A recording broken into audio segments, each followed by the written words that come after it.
Punjab mail USA TV देख रहे सारे ही दर्शकों का बहुत बहुत स्वागत। मैं हाँ वंदना खन्ना तो एक बार फिर तो लैके हाज़र हाँ प्रोग्राम नज़रिया। तो नज़रिया दे विच अज असीं गल करांगे किसान मजदूर संघर्ष बारे और इस विषय ते साडे नाल गलबात करन दे लई विशेष तौर ते स्टूडियो दे विच मौजूद ने सीनियर पत्रकार नरिंदर सत्ती जी।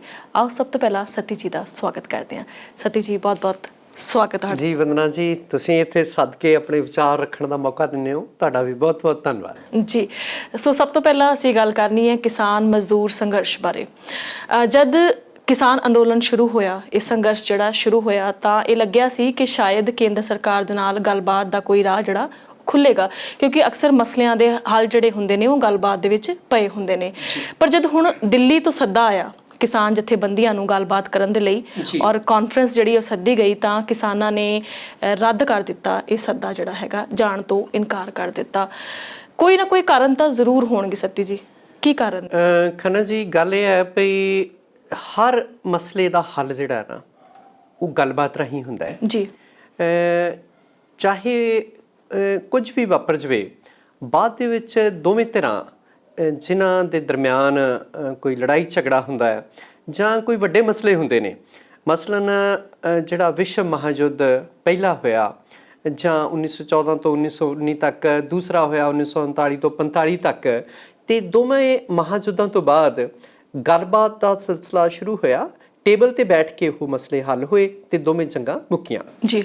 इसे तरह हर जिहड़ा झगड़ा आ वो गलबात पिछों उहदा निपटारा हुंदा।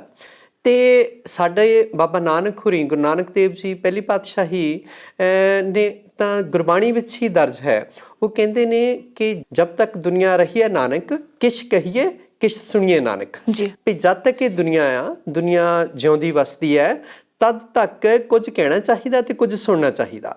जिहड़ा डायलॉग आ ना जां संवाद है, वार्तालाप है, इहदा बहुत अहम स्थान है साडीआं जिंदगियां 'च।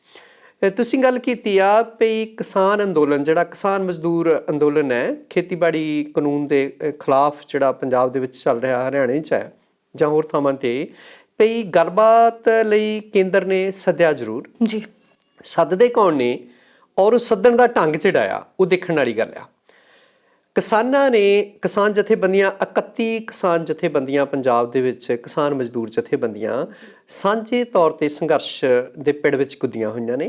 ते गल की है भई जिहड़ा सद्दा आ वो सरकारां वल्लों आउणा हुंदा, ठीक है। प्रधान मंत्री जे ना भी सही, नरिंਦਰ तोमर हुणी साडे खेतीबाड़ी मंत्री ने, ते सद्दा कौन भेजदा? जिहड़ा भारत सरकार दा खेतीबाड़ी दा प्रमुख सकत्तर है, कौन? राकेश अग्रवाल, ठीक है। ਇਹਨੂੰ ਪਹਿਲੀ ਗੱਲ ਤਾਂ ਸੱਦੇ ਨੂੰ ਕਿਵੇਂ ਲਈਏ ਭਈ ਜੇ ਕੋਈ ਸੀਨੀਅਰ ਆਗੂ ਜਾਂ ਮੰਤਰੀ ਸੱਦਾ ਨਹੀਂ ਦਿੰਦਾ ਤਾਂ ਉਹਦਾ ਭਾਵ ਇਹ ਲਿਆ ਜਾਣਾ ਚਾਹੀਦਾ ਵੀ ਕਿਸਾਨ ਜਿਹੜਾ ਆ, ਕਿਸਾਨ ਮਜ਼ਦੂਰ, ਉਹ ਇੰਨੀ ਸੋਝੀ ਨਹੀਂ ਰੱਖਦਾ ਪੰਜਾਬ ਦਾ, ਤੇ ਉਹਨੂੰ ਹੁਣ ਸਾਡੇ ਅਫਸਰ ਜਿਹੜੇ ਆ ਉਹ ਸਮਝਾਉਣਗੇ। ਅਫਸਰ ਨੇ ਨਾ ਰਾਕੇਸ਼ ਅਗਰਵਾਲ ਜੀ। ਅਗਲੀ ਗੱਲ ਤੁਸੀਂ ਦੇਖੋ ਭਈ ਉਹ ਸੱਦਾ ਕਿਵੇਂ ਦਿੰਦੇ ਨੇ? ਸੱਦਾ ਦਿੰਦੇ ਨੇ ਭਈ 8 ਤਰੀਕ ਨੂੰ ਉਹ ਮੇਲ ਪਾਉਂਦੇ ਨੇ किसान यूनियन नूं पे 8 तरीक नूं कमरा नंबर 142 कृषि भवन च एक कॉन्फ्रेंस हो रही आ, जिहदे विच मैं तुहानूं निजी तौर ते सद्दा दिंदा जी, ठीक है, ते तुसीं उहदे विच शामिल होवो। सो वो गलबात दा सद्दा आ जां किसान जिहड़ी वो कॉन्फ्रेंस हो रही आ उहदे च किसानां नूं सद्दा आ जी। फिर वो सद्दा किवें आ भी निजी तौर ते सद्दा, सरकार वल्लों कोई सद्दा नहीं। सो किसान उहो जिहे सद्दे नूं क्यों प्रवान करनगे? ठीक है, सद्दा सरकारां वल्लों हुंदा, सद्दा मंत्रियां वल्लों हुंदा, सद्दा हाकमां वल्लों हुंदा है। सो उहो जी कोई गल नहीं सी, इस करके उन्हां ने उहनूं अप्रवान कर दिता, आउटराइटली उहनूं रद्द कर दिता उस गल नूं जी। बिल्कुल किसान संघर्ष दियां जदों असीं तस्वीरां देखदे हां सत्ती जी, बहुत सारियां तस्वीरां आउंदियां ने जिन्हां दे विच रिलायंस दे जिहड़े पेट्रोल पंप ने उन्हां दा बाइकआउट कीता जा रिहा, ਉਹਦੇ ਨਾਲ ਹੀ ਜੀਓ ਦੇ ਜਿਹੜੇ ਸਿਮ ਨੇ ਉਹ ਕੱਢ ਕੇ ਸੁੱਟੇ ਜਾ ਰਹੇ ਨੇ।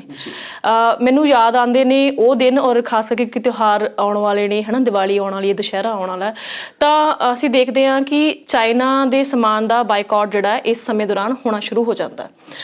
ਅਖਬਾਰਾਂ ਦੀਆਂ ਸੁਰਖੀਆਂ ਬਣਦੀਆਂ ਨੇ ਇਹ ਚੀਜ਼ਾਂ ਔਰ ਉਸ ਤੋਂ ਬਾਅਦ ਲੋਕ ਭੁੱਲ ਜਾਂਦੇ ਨੇ ਔਰ ਚਾਈਨਾ ਦਾ ਸਮਾਨ ਫਿਰ ਤੋਂ ਖਰੀਦਦੇ ਨੇ।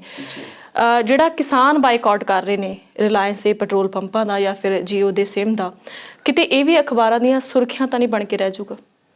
ਆਮ ਤੌਰ ਤੇ ਕੀ ਹੁੰਦਾ ਹੈ, ਭਾਵੇਂ ਜੰਗਾਂ ਲੱਗਦੀਆਂ ਨੇ, ਝਗੜੇ ਹੁੰਦੇ ਆ, ਪਿੱਛੇ ਜੇ ਕੀ ਹੋਇਆ ਵੀ ਆਪਣੇ ਲਾਈਨ ਆਫ ਐਕਚੁਅਲ ਕੰਟਰੋਲ ਜਿਹੜੀ ਆ ਕੰਟਰੋਲ ਰੇਖਾ ਪੈਂਗੋਂਗ ਝੀਲ ਦੇ ਨੇੜੇ ਤੇੜੇ ਲਦਾਖ ਖੇਤਰ ਦੇ ਵਿੱਚ ਝੜਪਾਂ ਹੋਈਆਂ ਜੀ। ਸਾਡੇ ਜਵਾਨ ਮਰੇ, ਅਫਸਰ ਸਾਹਿਬਾਨਾਂ ਨੇ ਆਪਣੀ ਜਾਨ ਗਵਾਈ, ਫੌਜ ਵਾਲਿਆਂ ਨੇ।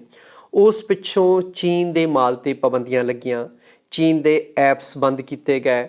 ਪਬਜੀ ਐਪ, ਹਾਲਾਂਕਿ ਉਹ ਚੀਨ ਨਾਲ ਸਿੱਧੇ ਤੌਰ ਤੇ ਰਿਲੇਟਡ ਨਹੀਂ ਸੀ, ਪਰ ਬਹੁਤ ਸਾਰੀਆਂ ਜਿਹੜੀਆਂ ਐਪਸ ਸੀਗੀਆਂ ਉਹਨਾਂ ਤੇ ਰੋਕ ਲਾਈ ਗਈ ਜੀ। ਉਸ ਪਿੱਛੋਂ ਕੀ ਹੁੰਦਾ ਹੈ ਭਈ ਜਿਹੜਾ ਚੀਨ ਦਾ ਮਾਲ ਹੈ, ਹੁਣ ਦੇਖੋ ਜਿਵੇਂ ਤੁਸੀਂ ਗੱਲ ਕੀਤੀ ਆ ਤਿਉਹਾਰਾਂ ਦਾ ਸੀਜ਼ਨ ਆ, ਹੁਣ ਪਹਿਲਾਂ ਦੁਸਹਿਰਾ ਫਿਰ ਦੀਵਾਲੀ ਆਉਣੀ ਹੈ, ਤੇ ਆਮ ਤੌਰ ਤੇ ਚੀਨ ਦਾ ਜਿਹੜਾ ਮਾਲ ਆ ਉਹ ਸਾਡੇ ਆਉਂਦਾ ਹੈਗਾ। ਉਹ 'ਚ ਕੀ ਸ਼ਾਮਲ ਆ? ਅੱਜ ਤਾਂ ਜਿਹੜੇ ਦੀਵੇ ਨੇ ਆਪਾਂ ਬਾਲਦੇ ਘਰਾਂ ਦੇ ਵਿੱਚ, ਆਪਣੇ ਬਨੇਰਿਆਂ ਤੇ ਜਗਾਉਂਦੇ ਆ, ਉਹ ਦੀਵੇ, ਲੜੀਆਂ, ਠੀਕ ਹੈ, ਪਟਾਕੇ, ਔਰ ਜਿਹੜਾ ਬੱਚਿਆਂ ਦਾ ਖੇਡਣ ਦਾ ਸਮਾਨ ਹੋ ਗਿਆ, ਲੜੀਆਂ ਜਿਹੜੀਆਂ ਕੱਲੀਆਂ ਬਿਜਲਈ ਲੜੀਆਂ ਨਹੀਂ, ਜਿਹੜੀਆਂ ਉਂਝ ਸਜਾਵਟ ਵਾਲੀਆਂ ਲੜੀਆਂ ਨੇ, ਔਰ ਇਸ ਤਰ੍ਹਾਂ ਬਹੁਤ ਸਾਰਾ ਸਮਾਨ, ਕਿਉਂਕਿ ਵਪਾਰੀ ਵਰਗ ਨੂੰ ਸਸਤਾ ਪੈਂਦਾ, ਵਪਾਰੀ ਵਰਗ ਮੁਨਾਫਾ ਦੇਖਦਾ ਹਰ ਚੀਜ਼ ਵਿੱਚ, ਤੇ ਜਿਹੜੀ ਚੀਜ਼ ਉਹਨੂੰ ਸਸਤੀ ਲੱਗੇ। ਸੋ ਅਗਲੀ ਗੱਲ ਆ ਵੀ ਪਹਿਲੀ ਗੱਲ ਤਾਂ ਇਹ ਤਿਉਹਾਰਾਂ ਦੀ ਗੱਲ ਕਰ ਲਈਏ। ਕਿਸਾਨਾਂ ਨੂੰ ਵੀ ਪਹਿਲਾਂ ਚੀਨ ਤੋਂ ਆਪਣੀ 40% ਦੀ ਜਿਹੜੀ ਖਾਦ ਆ, DAP ਯੂਰੀਆ, ਉਹ ਚੀਨ ਤੋਂ ਆਉਂਦੀ ਸੀ। ਹੁਣ ਕੀ ਹੋਇਆ ਵੀ ਚੀਨ ਦੇ ਨਾਲ ਵਪਾਰ ਬੰਦ ਆ, ਉੱਥੋਂ ਖਾਦ ਆ ਨਹੀਂ ਰਹੀ। ਆਉਣ ਵਾਲਾ ਸਮਾਂ ਜਿਹੜਾ ਆ 25-26 ਅਕਤੂਬਰ ਤੋਂ ਕਣਕ ਦੀ ਬਿਜਾਈ ਸ਼ੁਰੂ ਹੋ ਜਾਂਦੀ ਹੈ, ਠੀਕ ਹੈ ਜੀ। ਹਾੜੀ ਆਪਾਂ ਬੀਜਣ ਲੱਗ ਪੈਂਦੇ ਆ, ਔਰ ਉਸ ਪਿੱਛੋਂ ਮੱਧ ਨਵੰਬਰ ਤੱਕ ਕਣਕ ਦੀ ਬਿਜਾਈ ਚੱਲਦੀ ਹੈਗੀ ਆ। ਜਿਹੜੀ ਥੋੜੀ ਅਗੇਤੀ ਬੀਜ ਲੈਂਦੇ ਆ ਉਹ ਅਕਤੂਬਰ ਵਿੱਚ, ਬਾਕੀ ਮੱਧ ਨਵੰਬਰ ਤੱਕ। 50 ਰੁਪਏ ਜਿਹੜਾ ਬੋਰਾ ਇਸ ਵੇਲੇ ਖਾਦ ਦਾ ਕਿਸਾਨ ਨੂੰ ਮਹਿੰਗਾ ਪੈ ਰਿਹਾ, ਕਿਉਂਕਿ ਖਾੜੀ ਦੇਸ਼ਾਂ ਤੋਂ ਮੰਗਵਾਈ ਜਾ ਰਹੀ ਆ। ਪਹਿਲਾਂ ਜਿਹੜਾ ਖਾਦ ਦਾ ਥੈਲਾ ਯੂਰੀਆ ਦਾ, DAP ਦਾ, ਉਹ 1150 ਦਾ ਸੀ ਜੀ, ਹੁਣ 1200 ਦਾ ਹੋ ਗਿਆ। ਉਹ ਸਿੱਧਾ ਹੀ ਕਿਤੇ ਬੋਝ ਪੈ ਰਿਹਾ, 30 ਕਰੋੜ ਦਾ ਬੋਝ ਇਸ ਸੀਜ਼ਨ ਵਿੱਚ ਇਕੱਲੇ ਕਿਸਾਨਾਂ ਤੇ ਪੈ ਜਾਏਗਾ ਜੀ। ਸੋ ਇਸੇ ਤਰ੍ਹਾਂ ਜਿਹੜੇ ਰਿਲਾਇੰਸ ਜਾਂ ਤੁਸੀਂ ਜੀਓ ਦੀ ਗੱਲ ਕੀਤੀ ਹੈ, ਜੀਓ ਅੱਜ ਸਭ ਤੋਂ ਸਸਤਾ ਫੋਨ ਗਿਣਿਆ ਜਾਂਦਾ। ਜੀਓ ਦਾ ਜਿਹੜਾ ਸਿਮ ਹੈ ਜਾਂ ਜੀਓ ਦਾ ਜਿਹੜਾ ਪਲਾਨ ਹੈ, ਟੈਰਿਫ ਹੈ, ਉਹ ਸਭ ਤੋਂ ਸਸਤਾ ਹੈਗਾ। ਤੇ ਜਿਹੜਾ ਆਮ ਬੰਦਾ ਵਿਚਾਰਾ, ਜਿਹੜਾ ਮਹਿੰਗੇ ਜਿਹੜੇ ਸਿਮ ਉਹ ਹੋਰ ਕੰਪਨੀਆਂ ਦੇ ਉਹ ਨਹੀਂ ਅਫੋਰਡ ਕਰ ਸਕਦਾ, ਉਹ ਤਾਂ ਜੀਓ ਦਾ ਹੀ ਚਲਾਏਗਾ। ਇਹ ਜਿਹੜਾ ਵੀ ਜੀਓ ਦੇ ਸਿਮ ਕੱਢ ਕੇ ਸੁੱਟ ਦੋ, ਇਹ ਨਾ ਪ੍ਰੈਕਟੀਕਲ ਗੱਲ ਹੈ ਨਹੀਂ ਗੀ, ਪ੍ਰੈਗਮੈਟਿਕ ਇਹਦੇ ਵਿੱਚ ਕੁਛ ਨਹੀਂਗਾ। ਤੁਸੀਂ ਜਦੋਂ ਕਿਸੇ ਗੱਲ ਨੂੰ ਨਾ ਆਪਾਂ ਪਰਖ ਦੀ ਕਸਵੱਟੀ ਤੇ ਪਰਖਣਾ ਹੁੰਦਾ, ਤੇ ਉਹ ਜਦੋਂ ਉਹ ਤੁਸੀਂ ਸਾਣ ਲਾਉਂਦੇ ਹੋ ਤਾਂ ਉਹਦੇ ਵਿੱਚੋਂ ਕੁਛ ਵੀ ਨਹੀਂ ਨਿਕਲਦਾ। ਅੱਜ ਜੇ ਜੀਓ ਦੇ ਸਿਮ ਜਿਹੜੇ ਕੱਢ ਕੇ ਸੁੱਟੇ ਜਾ ਰਹੇ, ਕਿੰਨੇ ਕੁ ਲੋਕ ਸੁੱਟਦੇ ਨੇ, ਠੀਕ ਹੈ। ਬਾਕੀ ਰਹੀ ਗੱਲ ਰਿਲਾਇੰਸ ਦੀ, ਰਿਲਾਇੰਸ ਦੇ ਪੈਟਰੋਲ ਪੰਪਾਂ ਤੇ ਬਹੁਤ ਦਿਨਾਂ ਤੋਂ ਹੁਣ ਧਰਨੇ ਦਿੱਤੇ ਜਾ ਰਹੇ ਆ, ਬੰਦ ਨੇ, ਠੀਕ ਹੈ। ਅਡਾਨੀ ਦਾ ਇੱਕ ਡਗਰੂ ਪਿੰਡ ਦੇ ਵਿੱਚ ਜਿਹੜਾ ਕਣਕ ਦੇ ਸਟੋਰ ਭੰਡਾਰਨ ਦਾ ਥਾਂ ਹੈਗਾ, ਉਹਦੇ ਅੱਗੇ ਪੱਕਾ ਧਰਨਾ ਲਾਇਆ ਹੋਇਆ ਕਿਸਾਨਾਂ ਨੇ। ਇਸ ਤਰ੍ਹਾਂ ਜਿਹੜੇ ਟੋਲ ਪਲਾਜ਼ੇ ਨੇ, ਪਹਿਲਾਂ ਸੰਗਰੂਰ ਬਠਿੰਡੇ ਵਾਲੇ ਪਾਸੇ, ਹੁਣ ਜਿਹੜਾ ਸਭ ਤੋਂ ਵੱਡਾ ਪੰਜਾਬ ਦਾ ਟੋਲ ਪਲਾਜ਼ਾ ਜਿੱਥੋਂ 50 ਲੱਖ ਰੋਜ਼ ਦੀ ਕੇਂਦਰ ਸਰਕਾਰ ਨੂੰ ਆਮਦਨ ਹੁੰਦੀ ਹੈ ਜੀ, ਉਹਨੂੰ ਬੰਦ ਕਰ ਦਿੱਤਾ। ਲਾਡੋਵਾਲ ਟੋਲ ਪਲਾਜ਼ਾ ਜਿਹੜਾ ਜਲੰਧਰ ਲੁਧਿਆਣਾ ਰੋਡ ਉੱਤੇ ਹੈਗਾ। ਤੇ ਕਿਸਾਨ ਇੱਕ ਤਰ੍ਹਾਂ ਨਾਲ ਕਹਿੰਦੇ ਨੇ ਵੀ ਜਿਹੜੀਆਂ ਇਹ ਸਾਰੀਆਂ ਕੰਪਨੀਆਂ ਇਹ ਅੰਬਾਨੀ ਅਡਾਨੀ ਚਲਾਉਂਦੇ ਨੇ, ਜਿਨ੍ਹਾਂ ਦੀ ਪਿੱਠ ਜਿਹੜੀ ਆ ਉਹ ਕੇਂਦਰ ਸਰਕਾਰ ਪੂਰਦੀ ਆ, ਇਸ ਕਰਕੇ ਇਹਨਾਂ ਦੇ ਬਿਜ਼ਨਸ ਨੂੰ ਫੇਲ ਅਸੀਂ ਕਰਨ ਦੇ ਲਈ ਇਹ ਸਾਰਾ ਕੁਝ ਕਰ ਰਹੇ ਹਾਂ। ਪਰ ਇਹ ਵਰਤਾਰਾ ਕਿੰਨਾ ਕੁ ਚਿਰ ਚੱਲਣਾ, ਇਹਦੇ ਕੀ ਸਿੱਟੇ ਨਿਕਲਣਗੇ, ਇਹ ਸਾਰਾ ਕੁਝ ਹਾਲੇ ਭਵਿੱਖ ਤੈਅ ਕਰੇਗਾ ਇਹਨਾਂ ਗੱਲਾਂ ਨੂੰ। ਪਰ ਅਗਲੀ ਕੁਝ ਗੱਲਾਂ ਇੱਦਾਂ ਵੀ ਆਉਂਦੀਆਂ ਵੀ ਇੱਕ ਨੂਰਪੁਰਾ ਪਿੰਡ ਆ ਜ਼ਿਲ੍ਹਾ ਲੁਧਿਆਣਾ 'ਚ, ਜਗਰਾਵਾਂ ਰਾਏਕੋਟ ਵਾਲੇ ਪਾਸੇ ਪੈਂਦਾ, ਉੱਥੇ ਕੋਈ ਮਿਸਟਰ ਜਿੰਦਲ ਨੇ ਉਹਦੇ ਮਾਲਕ, ਉਹ ਕਹਿੰਦੇ ਭਈ ਉਸ ਪੈਟਰੋਲ ਪੰਪ ਮੇਰਾ ਤਾਂ ਕਹਿੰਦੇ ਬੰਦ ਆ, ਉਹਨਾਂ ਨੇ ਆਪੇ ਹੀ ਢੱਕ ਦਿੱਤਾ ਤਰਪਾਲਾਂ ਪਾ ਕੇ। ਤੇ ਕਹਿੰਦੇ ਮੈਂ ਜ਼ਿਆਦਾ ਤੌਰ ਤੇ ਗੱਡੀ 'ਚ ਤੇਲ ਤਾਂ ਪੈਣਾ ਹੀ ਆ, ਉਹ ਕਹਿੰਦੇ ਮੈਂ ਹੋਰ ਪੈਟਰੋਲ ਪੰਪਾਂ ਤੋਂ ਪਾਉਂਦਾ। ਪਰ ਉਹ ਕਿਸਾਨ ਅੰਦੋਲਨ ਦੇ ਵਿੱਚ ਸ਼ਾਮਲ ਹੋਏ ਨੇ, ਉਹਨਾਂ ਨੇ ਆਪਣੇ ਬੈਨਰ ਵੀ ਲਾਇਆ ਹੋਇਆ ਵੀ ਮੈਂ ਜਿਹੜਾ ਫਲਾਂ ਜਿੰਦਲ ਆ, ਮੈਂ ਕਿਸਾਨ ਮਜ਼ਦੂਰ ਸੰਘਰਸ਼ ਦੀ ਹਮਾਇਤ ਕਰਦਾ ਤੇ ਉਹਨਾਂ ਦੇ ਨਾਲ ਆ। ਉਹਨਾਂ ਨੇ ਕਾਲਾ ਜਿਹੜਾ ਝੰਡਾ ਆ ਉਹ ਵੀ ਉਹਦੇ ਉੱਤੇ ਆਪਣੇ ਬੈਨਰ ਦੇ ਉੱਤੇ ਲਾਇਆ ਹੋਇਆ। ਸੋ ਕਿਤੇ ਕਿਤੇ ਲੋਕ ਜਿਹੜੇ ਆ ਉਹ ਹਮਾਇਤ ਵੀ ਕਰ ਰਹੇ ਆ, ਉਹ ਸਮਝਦੇ ਆ ਦਰਦ, ਪਰ ਉਹ ਕਿੰਨੀ ਕੁ ਦੁਨੀਆ ਉਹਨਾਂ ਦਾ ਦਰਦ ਸਮਝਦੀ ਆ। ਸੋ ਇਹ ਜਿਹੜੇ ਰਿਲਾਇੰਸ, ਜੀਓ, ਚੀਨੀ ਮਾਲ ਦਾ ਬਾਈਕਾਟ, ਇਹ ਕੁੱਲ ਮਿਲਾ ਕੇ ਤਾਂ ਸਾਡੇ ਸੂਬੇ ਨੂੰ ਘਾਟਾ ਪੈ ਰਿਹਾ, ਠੀਕ ਹੈ।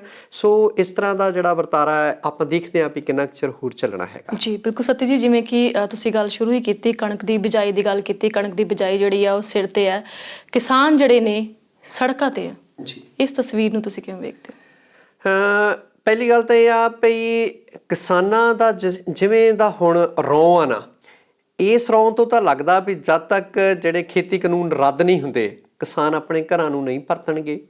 ਉਹਨਾਂ 'ਚ ਜਿਹੜੇ ਮੁਜ਼ਾਹਰੇ ਹੋ ਰਹੇ ਆ, ਰੇਲ ਗੱਡੀਆਂ ਦੀਆਂ ਲਾਈਨਾਂ 'ਤੇ ਰੇਲਵੇ ਲਾਈਨਾਂ 'ਤੇ ਧਰਨੇ ਦਿੱਤੇ ਜਾ ਰਹੇ ਆ, ਭਾਜਪਾ ਆਗੂਆਂ ਦੇ ਘਰ ਘੇਰੇ ਜਾ ਰਹੇ ਆ, ਉਹਨਾਂ ਦੇ ਦਫ਼ਤਰ ਘੇਰੇ ਜਾ ਰਹੇ ਆ।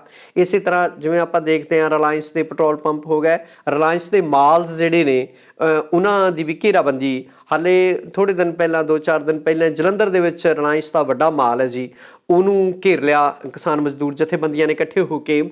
ਤਾਂ ਜਿਹੜਾ ਦੇਖੋ ਖੇਤੀਬਾੜੀ ਸੰਕਟ ਪਹਿਲਾਂ ਹੀ ਸੂਬਾ ਬਹੁਤ ਸਾਰੇ ਸੰਕਟਾਂ ਵਿੱਚੋਂ ਗੁਜ਼ਰ ਰਿਹਾ। ਬੇਰੁਜ਼ਗਾਰੀ ਆ, ਮੈਡੀਕਲ ਸੇਵਾਵਾਂ ਨਹੀਂ, ਵਿੱਦਿਅਕ ਜਿਹੜੀਆਂ ਸੰਸਥਾਵਾਂ ਆ ਉਹ ਆਮ ਬੰਦੇ ਦੀ ਲੁੱਟ ਖਸੁੱਟ ਕਰ ਰਹੀਆਂ, ਅਤੇ ਉੱਥੇ ਗਰੀਬ ਦਾ ਬੱਚਾ ਤਾਂ ਪੰਡ ਜਾ ਨਹੀਂ ਸਕਦਾ। ਅਤੇ ਜਿਵੇਂ ਹੁਣ ਕਣਕ ਦੀ ਬਿਜਾਈ ਸਿਰ 'ਤੇ ਆ, ਝੋਨਾ ਹਾਲੇ ਮੰਡੀਆਂ 'ਚ ਰੁਲਦਾ, ਠੀਕ ਹੈ ਜੀ, ਉਹਦੀ ਪੂਰੀ ਤਰ੍ਹਾਂ ਖਰੀਦ ਜਿਹੜੀ ਆ ਉਹ ਨਹੀਂ ਹੋ ਰਹੀ, ਨਾ ਸਰਕਾਰੀ ਏਜੰਸੀਆਂ ਕਰ ਰਹੀਆਂ ਨਾ ਪ੍ਰਾਈਵੇਟ, ਠੀਕ ਹੈ। ਅਤੇ ਇਹ ਜਿਹੜੀ ਮੌਜੂਦਾ ਸਥਿਤੀ ਆ ਇਹ ਸਾਨੂੰ ਆਰਥਿਕ ਤੌਰ 'ਤੇ ਇਹ ਹੋਰ ਥੱਲੇ ਲਾਏਗੀ। ਆਰਥਿਕ ਤੌਰ 'ਤੇ ਤਾਂ ਪਹਿਲਾਂ ਹੀ ਜਿਹੜੀ ਸਾਡੀ ਚੂੜ ਹਿੱਲੀ ਹੋਈ ਆ ਪੰਜਾਬ ਦੀ।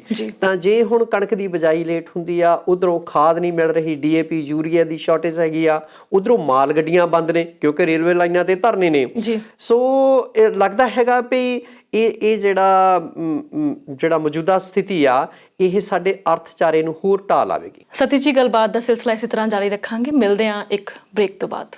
पंजाब मेल USA presents एक मुलाकात। विदेशां 'ਚ ਵਸਦੇ ਉਹ ਪੰਜਾਬੀ ਜਿਨ੍ਹਾਂ ਚੁੰਮੇ ਕਾਮਯਾਬੀ ਦੇ ਆਸਮਾਨ, ਜਿਨ੍ਹਾਂ ਦੇ ਸਿਰੜ ਨੂੰ ਜ਼ਮਾਨਾ ਕਰਦਾ ਹੈ ਸਲਾਮ।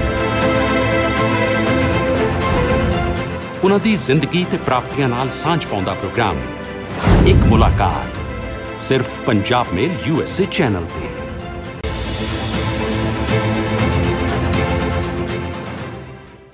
ਬ੍ਰੇਕ ਤੋਂ ਬਾਅਦ ਇੱਕ ਵਾਰ ਫਿਰ ਤੋਂ ਸਵਾਗਤ ਹੈ ਤੁਹਾਡਾ। ਤੁਸੀਂ ਦੇਖ ਰਹੇ ਹੋ ਪੰਜਾਬ ਮੇਲ USA TV ਪ੍ਰੋਗਰਾਮ ਨਜ਼ਰੀਆ ਦੇ ਵਿੱਚ। ਅੱਜ ਸਾਡੇ ਨਾਲ ਨੇ ਸੀਨੀਅਰ ਪੱਤਰਕਾਰ ਨਰਿੰਦਰ ਸੱਤੀ ਜੀ।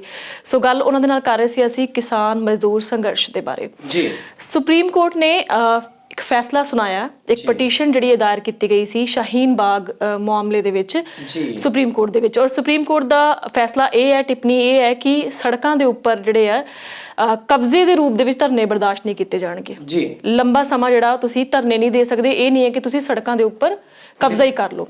ਇਹ ਟਿੱਪਣੀ ਜਿਹੜੀ ਹੈਗੀ ਹੈ ਇਹ ਉਦੋਂ ਆਉਂਦੀ ਹੈ, ਇਹਨੂੰ ਕੋਈ ਇਨਸੀਡੈਂਸ ਵੀ ਕਹਿ ਸਕਦੇ ਆ, ਉਦੋਂ ਆਉਂਦੀ ਹੈ ਜਦ ਕਿਸਾਨ ਸੰਘਰਸ਼ ਜਿਹੜਾ ਉਹ ਪੰਜਾਬ ਦੇ ਵਿੱਚ ਚੱਲ ਰਿਹਾ ਜੀ। ਕੀ ਤੁਸੀਂ ਇਹਨਾਂ ਦੋਨਾਂ ਗੱਲਾਂ ਨੂੰ ਜੋੜ ਕੇ ਵੇਖਦੇ ਹੋ?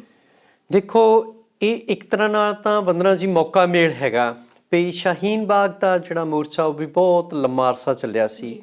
ਪੂਰੇ ਮੁਲਕ ਤੋਂ ਖਾਸ ਕਰਕੇ ਥੋੜ੍ਹਾ ਬਹੁਤ ਵੀ ਔਰਤ ਜਾਤੀ ਪ੍ਰਤੀ ਹਮਦਰਦੀ ਰੱਖਣ ਵਾਲੇ ਲੋਕ ਜਿਹੜੇ ਆ ਉਹਦੇ ਵਿੱਚ ਸ਼ਾਮਲ ਹੋਏ। ਸਾਰਾ ਦੇਸ਼ ਜਿਹੜਾ ਆ ਇੱਕ ਤਰ੍ਹਾਂ ਨਾਲ ਉਹਨਾਂ ਨੇ ਇੱਕ ਜੁਟਤਾ ਯਕਜਹਿਤੀ ਪ੍ਰਗਟਾਈ ਸੀ ਉਸ ਮੋਰਚੇ ਦੇ ਨਾਲ। ਔਰ ਸਾਰਾ ਬੁੱਧੀਜੀਵੀ ਵਰਗ, ਇੰਟਲੈਕਚੁਅਲਸ ਜਿਹੜੇ ਉਹਦੇ ਵਿੱਚ ਜਾਂਦੇ ਸੀ, ਸ਼ਾਮਲ ਹੁੰਦੇ ਸੀ, ਆਪਣਾ ਵਿਚਾਰ ਰੱਖਦੇ ਸੀ। ਜਿਹੜਾ ਪੰਜਾਬ ਦਾ ਸੰਘਰਸ਼ ਹੈਗਾ ਕਿਸਾਨਾਂ ਮਜ਼ਦੂਰਾਂ ਦਾ, ਇਸ ਸੰਘਰਸ਼ ਦੀ ਵਿਉਂਤਬੰਦੀ ਤੇ ਦਿਸ਼ਾ ਤੇ ਦਸ਼ਾ ਉਸ ਮੋਰਚੇ ਤੋਂ ਬਿਲਕੁਲ ਵੱਖਰੀ ਹੈਗੀ ਆ। ਇਹ ਦੇਖੋ, ਉਹ ਇੱਕ ਵੱਖਰੀ ਕਿਸਮ ਦਾ ਧਰਨਾ ਸੀਗਾ, ਲੰਮਾ ਅਰਸਾ ਚੱਲਿਆ।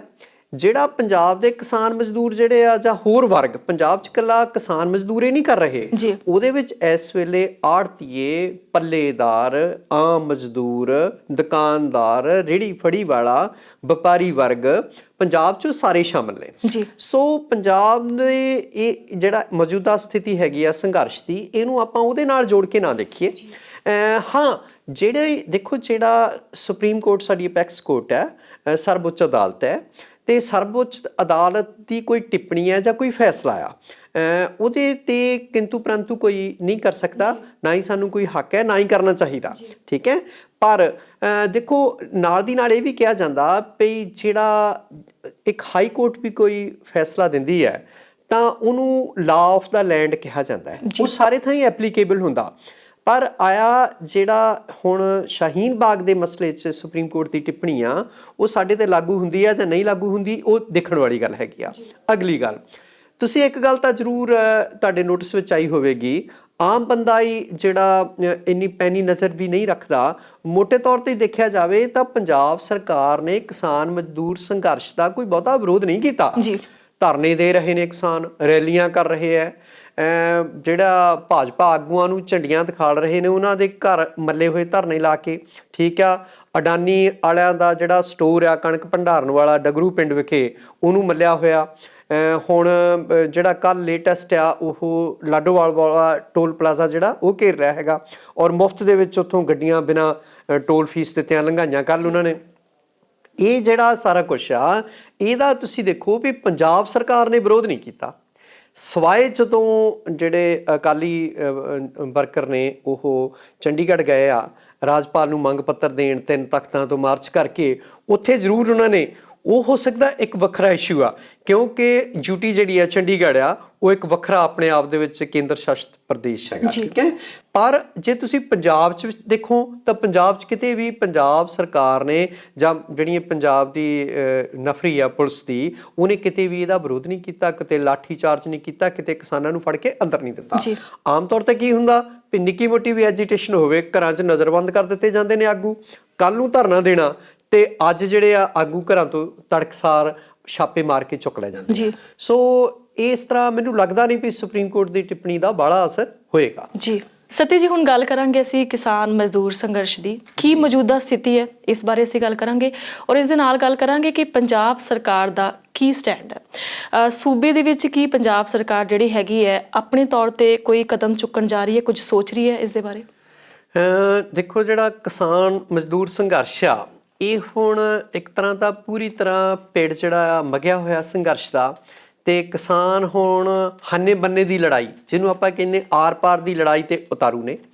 ਉਹ ਕਹਿੰਦੇ ਵੀ ਜਦ ਤੱਕ ਜਿਹੜੇ ਇਹ ਐਕਟ ਕਾਨੂੰਨ ਜਿਹੜੇ ਨੇ ਰੱਦ ਨਹੀਂ ਹੁੰਦੇ ਤਦ ਤੱਕ ਅਸੀਂ ਆਪਣਾ ਸੰਘਰਸ਼ ਵਾਪਸ ਨਹੀਂ ਲੈਣਾ ਤੇ ਘਰਾਂ ਨੂੰ ਨਹੀਂ ਮੁੜਨਾ।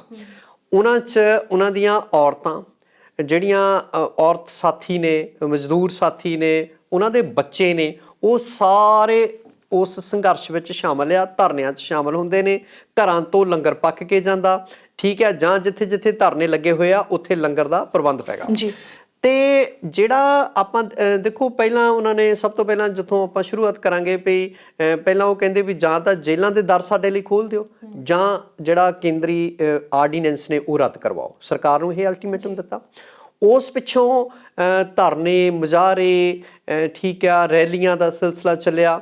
ਅੱਜ ਟੋਲ ਟੈਕਸ ਜਿਹੜੇ ਬੈਰੀਅਰ ਨੇ ਉਹ ਘੇਰੇ ਜਾ ਰਹੇ ਆ, ਰਿਲਾਇੰਸ ਦੇ ਪੈਟਰੋਲ ਪੰਪ ਘੇਰੇ ਜਾ ਰਹੇ ਆ, ਰਿਲਾਇੰਸ ਦੇ ਮਾਲਸ ਘੇਰੇ ਜਾ ਰਹੇ ਆ। ਭਾਜਪਾ ਆਗੂਆਂ ਦਾ ਪਿੰਡਾਂ ਸ਼ਹਿਰਾਂ 'ਚ ਵਿਰੋਧ ਹੋ ਰਿਹਾ, ਠੀਕ ਆ। ਜੇ ਅਸ਼ਵਨੀ ਸ਼ਰਮਾ ਪਠਾਨਕੋਟ ਦੇ ਵਿੱਚ ਰੈਲੀ ਕੱਢਦੇ ਨੇ, ਟਰੈਕਟਰ ਰੈਲੀ, ਆਪਣੇ ਸਮਝ ਲਓ ਵੀ ਕਾਂਗਰਸ ਦੀ ਤਰਜ਼ ਤੇ, ਤਾਂ ਉਹਦਾ ਵਿਰੋਧ ਹੁੰਦਾ, ਉਹਨੂੰ ਕਿਸਾਨ ਕਾਲੀਆਂ ਝੰਡੀਆਂ ਦਿਖਾੜਦੇ ਨੇ। ਸ਼ਵੇਤ ਮਲਕ ਦਾ ਘਰ ਜਿਹੜਾ ਉਹਦੇ ਅੱਗੇ ਧਰਨਾ ਦੇ ਕੇ ਬੈਠੇ ਨੇ ਅੰਮ੍ਰਿਤਸਰ, ਜਿਹੜੇ ਭਾਜਪਾ ਦੇ ਰਾਜ ਸਭਾ ਮੈਂਬਰ ਨੇ। ਇਸੇ ਤਰ੍ਹਾਂ ਜਿਹੜੇ ਸੋਮ ਪ੍ਰਕਾਸ਼ ਨੇ, ਕੇਂਦਰੀ ਮੰਤਰੀ ਨੇ, ਉਹਨਾਂ ਦੀ ਹੁਸ਼ਿਆਰਪੁਰ ਦੇ ਵਿੱਚ ਰਿਹਾਇਸ਼ ਜਿਹੜੀ ਆ ਉਹਨੂੰ ਘੇਰਿਆ ਗਿਆ, ਠੀਕ ਹੈ। ਅਸ਼ਵਨੀ ਹੋਰੀ ਉਹਨਾਂ ਦੇ ਨਾਲ ਸੀਗੇ, ਕਾਲੀਆਂ ਝੰਡੀਆਂ ਦਿਖਾਈਆਂ ਗਈਆਂ, ਕਿਸਾਨਾਂ ਨੇ ਡਟ ਕੇ ਉਹਨਾਂ ਦਾ ਵਿਰੋਧ ਕੀਤਾ। ਭਾਜਪਾ ਆਗੂਆਂ ਦਾ ਇੱਕ ਤਰ੍ਹਾਂ ਨਾਲ ਘਰਾਂ 'ਚੋਂ ਨਿਕਲਣਾ ਬੰਦ ਕੀਤਾ ਹੋਇਆ ਕਿਸਾਨਾਂ ਮਜ਼ਦੂਰਾਂ ਨੇ। ਤੇ ਜੇ ਆਪਾਂ ਪੰਜਾਬ ਸਰਕਾਰ ਦੀ ਲਈਏ ਵੀ ਉਹ ਕੀ ਕਰ ਰਹੀ ਹੈ, ਅੱਜ ਤਾਂ ਰਾਜਾ ਸਾਹਿਬ ਦਾ ਬਿਆਨ ਆਇਆ ਕੈਪਟਨ ਅਮਰਿੰਦਰ ਸਿੰਘ ਹੋਰਾਂ ਦਾ ਵੀ ਜੇ ਕਿਸਾਨ ਅਲਟੀਮੇਟਮ ਮੈਨੂੰ ਦਿੰਦੇ ਆ ਨਾ ਤਾਂ ਉਹ ਗੱਲ ਤਾਂ ਹੈਗੀ ਮਾੜੀ। ਵੀ ਪੰਜਾਬ ਸਰਕਾਰ ਜੋ ਵੱਧ ਤੋਂ ਵੱਧ ਵੀ ਅਸੀਂ ਕਿਸਾਨਾਂ ਦੇ ਨਾਲ ਆ, ਉਹਨਾਂ ਦਾ ਦੁੱਖ ਦਰਦ ਸਮਝਦੇ ਆ, ਤੇ ਇਹ ਜਿਹੜਾ ਕਾਨੂੰਨ ਆ, ਕੇਂਦਰੀ ਖੇਤੀਬਾੜੀ ਕਾਨੂੰਨ ਬਣੇ ਨੇ, ਇਹ ਇਕੱਲਾ ਕਿਸਾਨਾਂ ਮਜ਼ਦੂਰਾਂ ਨੂੰ ਢਾਹ ਨਹੀਂ ਲਾਊਗਾ, ਇਹ ਪੰਜਾਬ ਦੀ ਪੂਰੀ ਅਰਥ ਵਿਵਸਥਾ ਦਾ ਜਿਹੜਾ ਢਾਂਚਾ ਆ ਉਹਨੂੰ ਤਹਿਸ ਨਹਿਸ ਕਰਕੇ ਰੱਖ ਦਊਗਾ। ਸੋ ਇਸ ਕਰਕੇ ਅਸੀਂ ਖੁਦ ਵਿਰੋਧ ਕਰਦੇ ਹਾਂ। ਤੇ ਜਿਹੜਾ ਤੁਸੀਂ ਕਹਿ ਰਹੇ ਹੋ ਭਈ ਕਿਸਾਨਾਂ ਮਜ਼ਦੂਰਾਂ ਨੂੰ ਉਹਨਾਂ ਨੇ ਕਿਹਾ ਭਈ ਸੈਸ਼ਨ ਜਿਹੜਾ ਉਹ ਤੁਰੰਤ ਬੁਲਾਓ, ਦੇਖੋ ਅਸੀਂ ਜਿੰਨੀ ਛੇਤੀ ਹੋ ਸਕਦਾ ਪੰਜਾਬ ਅਸੈਂਬਲੀ ਦਾ ਅਜਲਾਸ ਸੱਦ ਕੇ, ਸੈਸ਼ਨ ਸੱਦ ਕੇ ਇਹਨਾਂ ਕਾਨੂੰਨਾਂ ਦੇ ਖਿਲਾਫ ਮਤਾ ਪਾਸ ਕਰਾਂਗੇ। ਸੋ ਇਸ ਤਰ੍ਹਾਂ ਦੀ ਮੌਜੂਦਾ ਜਿਹੜੀ ਸਥਿਤੀ ਹੈਗੀ ਹੈ ਸੂਬੇ ਦੀ ਜੀ। ਕਿਸਾਨ ਸੰਘਰਸ਼ ਦੀ ਗੱਲ ਕਰੀਏ, ਕਿਸਾਨ ਅੰਦੋਲਨ ਦੀ ਗੱਲ ਕਰੀਏ ਤਾਂ ਅਕਾਲੀ ਦਲ ਤੇ ਆਮ ਆਦਮੀ ਪਾਰਟੀ ਕਿੱਥੇ ਖੜੀ ਨਜ਼ਰ ਆਉਂਦੀ ਹੈ? ਅਕਾਲੀ ਦਲ ਦੇਖੋ, ਅਕਾਲੀ ਦਲ ਨੇ 3 ਮਾਰਚ ਕੱਢੇ 3 ਤਖਤ ਸਾਹਿਬਾਨ ਤੋਂ, ਪਰ ਲੋਕ ਜਿਹੜੇ ਆ ਨਾ ਉਹਨਾਂ ਨੂੰ ਹੁਣ ਕੋਈ ਬਹੁਤਾ ਗੌਲਦੇ ਨਹੀਂ ਅਕਾਲੀਆਂ ਨੂੰ। ਜਿਹੜੇ ਉਹਨਾਂ ਦੇ ਮਾਰਚ ਵੀ ਸੀਗੇ ਉਹ ਇੱਕ ਤਰ੍ਹਾਂ ਨਾਲ ਗੱਡੀਆਂ ਦੇ ਕਾਫਲੇ ਵੱਧ ਸੀਗੇ। ਕਿਹੜੀਆਂ ਕਿਸਾਨ ਜਥੇਬੰਦੀਆਂ ਸ਼ਾਮਲ ਹੋਈਆਂ? ਕੋਈ ਨਹੀਂ ਸ਼ਾਮਲ ਹੋਇਆ। ਕਿਹੜੀ ਜਥੇਬੰਦੀ ਦਾ ਝੰਡਾ ਸੀਗਾ? ਕਿਸੇ ਜਥੇਬੰਦੀ ਦਾ ਝੰਡਾ ਨਹੀਂ ਸੀਗਾ।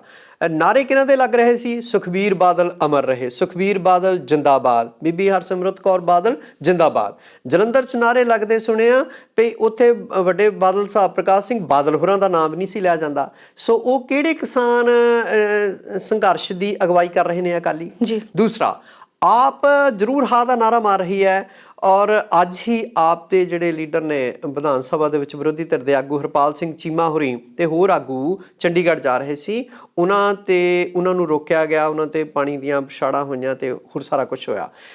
ਇਸ ਤਰ੍ਹਾਂ ਆਪ ਜਿਹੜੀ ਆ ਉਹ ਜ਼ਰੂਰ ਕਿਸਾਨਾਂ ਦਾ ਹਮਦਰਦ ਬਣਨ ਦਾ ਯਤਨ ਕਰ ਰਹੀ ਆ ਜਾਂ ਇਸ ਤਰ੍ਹਾਂ ਦਾ ਪ੍ਰਗਟਾਵਾ ਕਰ ਰਹੀ ਆ। ਸੋ ਕੁੱਲ ਮਿਲਾ ਕੇ ਸਾਰੀਆਂ ਸਿਆਸੀ ਪਾਰਟੀਆਂ, ਦੇਖੋ ਅਕਾਲੀ ਦਲ ਤਾਂ ਆਪਣੀ ਖੁੱਸੀ ਸਿਆਸੀ ਜ਼ਮੀਨ ਹਾਸਲ ਕਰਨ ਦੇ ਯਤਨਾਂ 'ਚ ਆ। ਭਾਜਪਾ ਜਿਹੜੀ ਆ ਉਹ ਇਸ ਤਰ੍ਹਾਂ ਆਪਣੀ ਸਿਆਸੀ ਜ਼ਮੀਨ ਪੰਜਾਬ 'ਚੋਂ ਗਵਾ ਚੁੱਕੀ ਆ ਵੀ ਮੁੜ ਕੇ ਪੈਰਾਂ ਸਿਰ ਆਉਣ ਦਾ ਉਹਦੇ ਕੋਈ ਸੰਭਾਵਨਾ ਨਹੀਂ ਲੱਗਦੀ ਹੈਗੀ। ਆਪ ਤੇ ਕਾਂਗਰਸ ਰਹਿ ਜਾਂਦੀਆਂ ਪਿੰਡ ਦੇ ਵਿੱਚ। ਹਾਲ ਦੀ ਘੜੀ ਇਹ ਦੋਵੇਂ ਪਾਰਟੀਆਂ ਕਿਸਾਨਾਂ ਦੇ ਹਮਦਰਦ ਵਜੋਂ ਆਪਣੇ ਆਪ ਨੂੰ ਪੇਸ਼ ਕਰ ਰਹੀਆਂ, ਪਰ ਕਿੰਨੀ ਕੁ ਹਮਦਰਦੀ ਆ? ਕੀ ਨਿਰਾ ਆਗਾਮੀ ਚੋਣਾਂ ਦੇ ਵਿੱਚ ਵੋਟ ਬੈਂਕ ਵਧਾਉਣ ਲਈ ਇਹ ਸਾਰਾ ਕੁਝ ਹੋ ਰਿਹਾ? ਕਿਸਾਨਾਂ ਨਾਲ ਕਿੰਨੀ ਕੁ ਸੱਚਮੁੱਚ ਦੀ ਇਹ ਹਮਦਰਦੀ ਰੱਖਦੀਆਂ ਨੇ ਪਾਰਟੀਆਂ? ਇਹ ਸਾਨੂੰ ਸਾਰਿਆਂ ਨੂੰ ਬਹੁਤ ਸਾਰੀਆਂ ਗੱਲਾਂ ਹੁੰਦੀਆਂ, ਇਸ਼ਾਰੇ ਕਾਫੀ ਹੁੰਦੇ ਨੇ। ਹੁਣ ਤੁਸੀਂ ਦੇਖੋ ਲੱਖੋਵਾਲ ਕਿਸਾਨ ਯੂਨੀਅਨ ਪਹਿਲਾਂ ਤੋਂ ਕਿਹਾ ਜਾਂਦਾ ਵੀ ਬਾਦਲਾਂ ਦੀ ਕਿਸਾਨ ਯੂਨੀਅਨ ਆ ਜੀ, ਤੇ 31 ਕਿਸਾਨ ਮਜ਼ਦੂਰ ਜਥੇਬੰਦੀਆਂ ਸੰਘਰਸ਼ ਕਰ ਰਹੀਆਂ। ਲੱਖੋਵਾਲ ਹੋਰੀ ਇਕੱਲੇ ਹੀ ਸੁਪਰੀਮ ਕੋਰਟ 'ਚ ਚਲ ਜਾਂਦੇ ਆ ਭਈ ਇਹਨਾਂ ਬਿੱਲਾਂ ਦੇ ਖਿਲਾਫ ਬਿਨਾਂ ਕਿਸੇ ਨਾਲ ਸਲਾਹ ਕੀਤਿਆਂ ਇੰਨੇ ਦਿਨ ਤੁਸੀਂ ਸੰਘਰਸ਼ ਵਿੱਚ ਇਕੱਠੇ ਰਹੋ। ਲੋਕ ਇਹ ਕਹਿੰਦੇ ਨੇ, ਆਮ ਆਵਾਮ ਇਹ ਕਹਿ ਰਿਹਾ ਭਈ ਕਿਉਂਕਿ ਉਹ ਬਾਦਲਾਂ ਦੇ ਬੰਦੇ ਸੀਗੇ ਤੇ ਸੰਘਰਸ਼ ਨੂੰ ਤਾਰ ਪੀਡੋ ਕਰਨ ਲਈ, ਢਾਹ ਲਾਉਣ ਲਈ ਹੀ ਬਾਦਲਾਂ ਨੇ ਅਜਿਹਾ ਕੀਤਾ ਹੈਗਾ ਤੇ ਹੁਣ ਉਹ ਪਟੀਸ਼ਨ ਵਾਪਸ ਵੀ ਲੈ ਲਈ ਆ ਲੋਕਾਂ ਦਾ ਵਿਰੋਧ ਦੇਖਦਿਆਂ।